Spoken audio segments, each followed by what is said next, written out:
నాకు ఆకలి కలిగింది. నువ్వు వెళ్ళి వచ్చి సరే మీరు కూడా లోపలేదు. నేను వస్తాను, నువ్వు లోపలికి వచ్చి. మరీ ఎంతగా ఆలోచించాల్సిన అవసరం లేదనుకుంటా.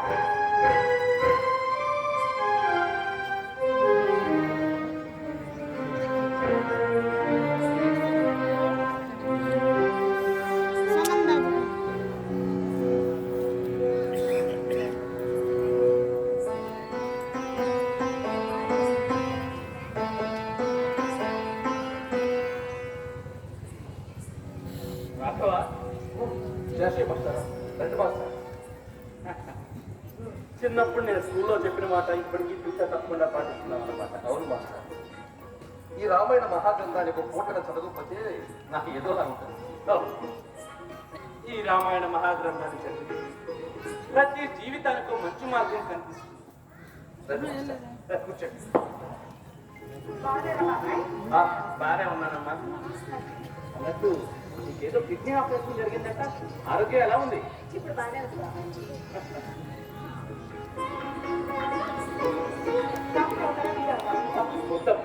కాఫీ టీలు మానేస్తాను. మీ ఆయన నా బెస్టుడే, నా టీచర్ వృత్తికే బొమ్మె తెచ్చినవాడు. పలకరించి పోదామని వచ్చానమ్మా. మాస్టర్, టీచర్ గారు బాగానే ఉన్నారు కానీ తన ఆరోగ్యం అంతా కులాసగా ఉందిగా. మా సంగతి ఏమో కానీ ఇంతకీ నువ్వెలా ఉన్నావు? ఏదో బాగానే ఉన్నారు మాస్టర్. ఏదో బాగానే ఉంటుందేంటో. 4 అంతస్తుల బిల్డింగ్ అంటే చాలా అందంగా ఉంది. పొలం చూడాలని పైన పచ్చిగా ఉన్నావట. ఊళ్ళోకి రాగానే అంతా ఎంక్వైరీ చేశారు. పర్వాలేదు రాఘవా, ఈ ఊళ్ళో మీ నాన్న దశరథ రామయ్య నేను చాలా ఆప్తులు. చావు పుట్టుకోలేదురా మీ నాన్నకి నాకు ఉన్న అనుబంధం. ఈ రోజు తను ఇక్కడ లేకపోయినా మా స్నేహంలోని జ్ఞాపకాలు నా గుండెలు నిండా ఉన్నాయి. నేను బడికి పోతూ ఉంటే మీ నాన్న కూలి పనికి వెళ్తూ ఉండేవాడు. ఒకరోజు నా దగ్గరకు వచ్చి, ఒరే పంతులు, నా 2 బిడ్డల్లో ఒక్కడినైనా సరే మా జీవితాలు మార్చేలా తయారు చేస్తాను అన్నాడు. అందుకే పాపం కష్టపడి నిన్ను చదివించాడు. ఇది తినక మహానుభావుడు సాక్షాత్తెల్లా చూపోయాడు.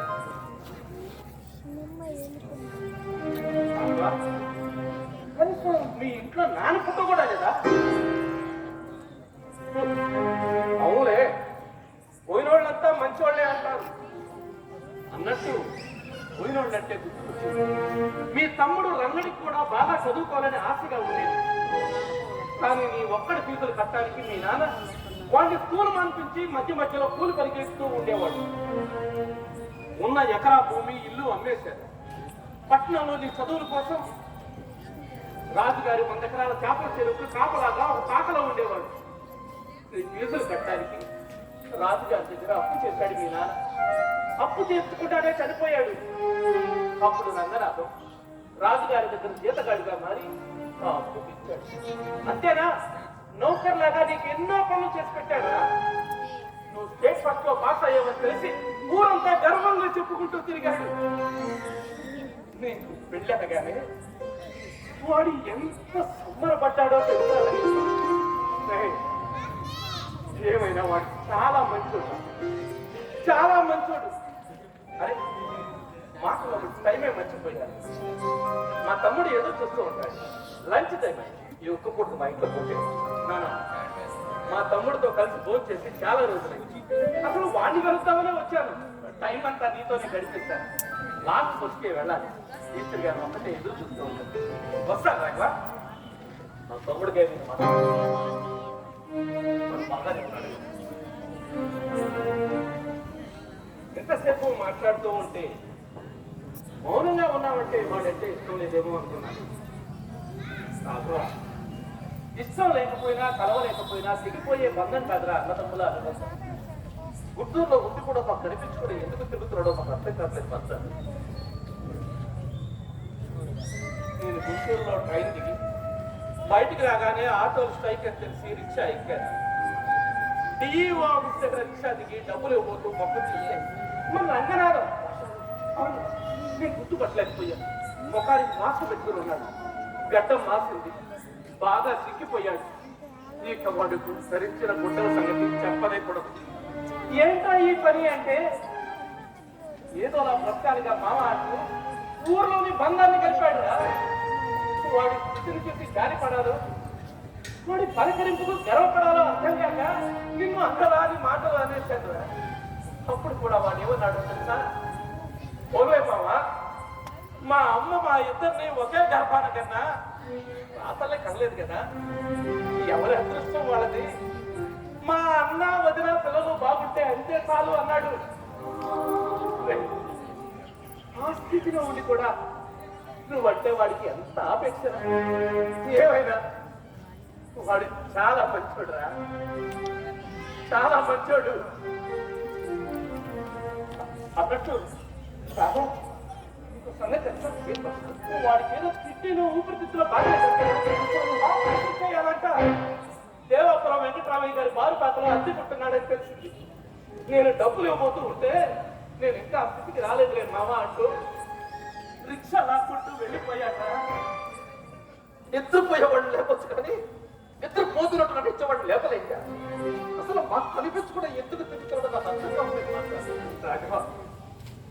నీకు సంగతి తెలుసు, వాడు రిక్షాలో అలా వెళ్ళగానే ఒక్క అడుగు కూడా ముందుకు పోయలేకపోయాను. పదే పదే వాడి ఆలోచనలే. బహుశా మీ నాన్న నాలో ఆవరించాడేమో. రంగడి ఇల్లు ఎత్తుక్కుంటూ వెళ్ళాను. అన్నట్టు రంగడికి ఒక కూతురు కొడుకు, మీకు తెలుసా? అనుకున్నా. చూడండి, ఆ ఇంటికి వెళ్ళాక ఒక అద్భుతమైన బంధాన్ని, ప్రేమను, ఆప్యాయతను చూసి మనసారా ఎత్తుకున్నాడు.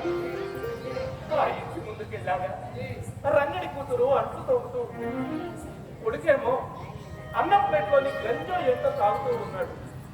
మొత్తం తాగాక, అక్క ఇంకా అన్నం ఉందా అని అడిగాడు. ఉంది, నాన్నకు ఉంచాను అని. అలాగా, మరి నువ్వు తిన్నావా అక్క అన్నాడు. లేదు, మంచినీళ్ళు తాగాను. అవునా, మంచినీళ్ళు తాగితే ఆకలి తీరితే అక్క అన్నాడు. తీరింది. అలాగైతే నేను తాగుతాను అని లోపలికి వెళ్ళబోయాడు. తమ్ముడు, నువ్వు నాన్న గురించి అన్నం తినేసి అమ్మకి టైం అయింది, నాన్నకి ఏదన్నా తెస్తుంది అన్నది. అలాగే అంటూ ఇంట్లో అక్క అన్నం వాసన వస్తుంది, మెత్తగా ఉంది, అలాగే తీసుకురా అని ఆ అన్నంలో 2 సార్లు నీళ్లు పోసి బాగా కడిగి మరలా మంచినీళ్ళతో మెత్తగా తీసుకు వాడి చేతికి అది వాడు గత గత గత గత తాగి ఏమన్నాడో తెలుసా? అక్క భలే ఉంది, కడుపు అంతా చల్లగా ఉంది.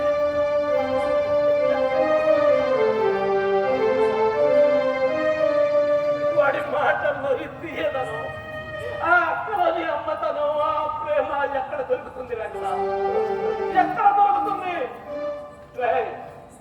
ఏదేమైనా నీకంటే రంగడికే విశ్వాసం ఎక్కువ. ఎందుకంటే వాడు నీ ఎంగిలి పాలు తాగినవాడు కాబట్టి. అదే రాజువా, నీకు నీ భార్యని ఆరోగ్యంగా అమ్మచెప్పి అక్కడ వాడి భార్య బిడ్డలకు దూరం అయిపోతున్నాడనే బాధగా ఉందిరా. తెలుసురా రాఘవా, జీవితం గురువు కంటే కఠినమైనది. టీచరు పాఠం చెప్పి పరీక్ష పెడతాడు, జీవితం పరీక్ష పెట్టి పాఠం నేర్పుతుంది. మనిషి కంటే విలువైనది మనస్సు, ఆవేశం కంటే విలువైనది ఆలోచన, కోపం కంటే విలువైనది జాలిరా, స్వార్థం కంటే విలువైనది త్యాగంరా, త్యాగం. మీరు ఎంత చదువుకున్నా మీ తమ్ముళ్ళలోని మంచితనం, విలువలు మీరు అర్థం చేసుకోలేదు, అర్థం చేసుకోలేదు కూడా, అర్థం చేసుకోలేదు.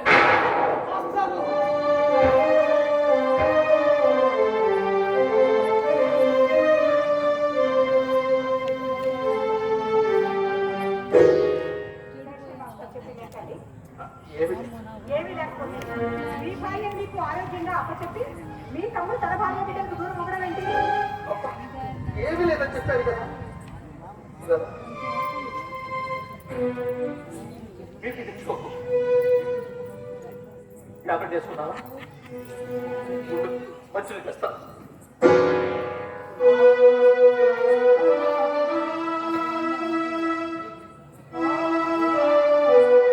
నిజం చెప్పకపోతే నా మీద మన బిడ్డల మీద కొట్టే ఏం చెప్పమంటావు నా తమ్ముడు పెద్దల గురించి? నీకు జరిగిన కిడ్నీ ఆపరేషన్, ఆ కిడ్నీ ఎవరిది? నా తమ్ముడిది. మీ చిన్న నాయకుని అబద్ధం చెప్పించాను. మీ అన్నల కిడ్నీ ఇవ్వడానికి మీ వదిలి ఒప్పుకోలేదు. నాకు షుగర్ వల్ల డాక్టర్ ఉంటున్నాడు. నా తమ్ముడు నీ కిడ్నీ ఇచ్చిన తర్వాత ఏమన్నాడో తెలుసా? అన్నయ్య, ఈ విషయం వదిలికి చెప్పద్దు. మేమంటే వదిలికి ఇష్టం ఉండదు. ఈ పేదవాడి అవయవం తన శరీరంలో ఉందని తెలుసుకుంటే తన జీవించినంత కాలం తన శరీరం మీద తనే వద్దన్నయ్య చెప్పొద్దట్టు. మా అమ్మ నాన్న చేత కొట్టేయించుకున్నాడు.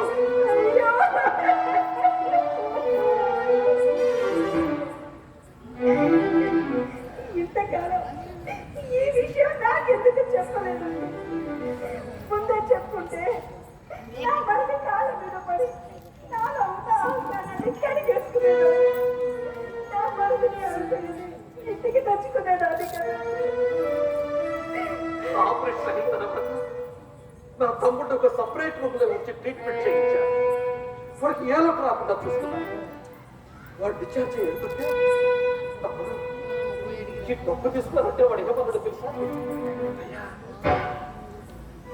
వదిలికి కిడ్నీ అమ్మకపోతావా? మా అమ్మకే జరిగితే నేను కిడ్నీ ఇవ్వనా? వదిన అమ్మ లాంటిది కాదు. వారం రోజులకి వచ్చిన తర్వాత వాడు ఇల్లు కొనిపెట్టడానికి డబ్బు 5 ఎకరాలు వాడి పేరు రాసిన డాక్టర్ తీసుకుని పెట్టారు. అప్పటికే ఇల్లు ఖాళీ చేసి ఎక్కడికి వెళ్ళిందా చుట్టుపక్కల అడిగితే తెలియదు. ఇప్పుడు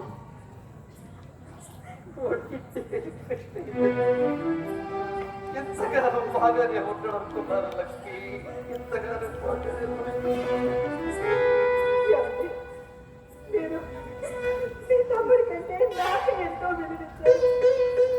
కానీ నేను అన్నదమ్ములిద్దరినీ వేరు చేశాను. ఈ రామాయణ మహాగ్రంథం ఎంత గొప్పదో ఈ సంతానం అంతకంటే గొప్పదండి. నేను 6 అన్నదమ్ముల మధ్య మగరాయిలో పెరిగాను. నా చిన్నప్పుడే మా అమ్మ చనిపోయింది. అమ్మ దగ్గర పెరిగితే అమ్మ తన గురించి తెలుసుంటాను. నా పరిధిని అది కాదు, నా బిడ్డని అమ్మలాగా చూసుకొని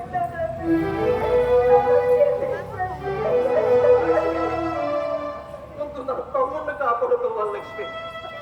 ఒక్క నిమిషం అండి. ఇప్పుడే వస్తాను.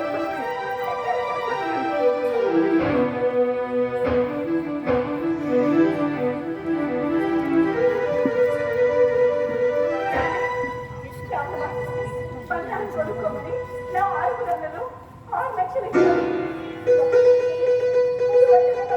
కాపాడండి. మీరు వద్దా? ఇంట్లో మొహం చూపించలేదంటే చెప్పండి.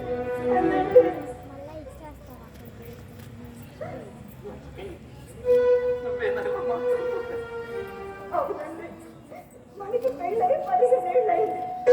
అయినా కూడా ఇప్పటికీ చెల్లెలనే బంధంతో పుట్టింటి మమకారంతో ఇలా డబ్బులని చీరలని నగలని సారలని మా అన్నయ్యలు ఇస్తూనే ఉన్నారు. ఆ బంధం గురించి తెలిసి కూడా మీ అన్నదమ్ములను నేనే వేరు చేశాను. అసలు నేను ఆ రోజు చచ్చిపోయినా లక్ష్మి ప్లీజ్ మంచి మనసుకి తగిన భార్య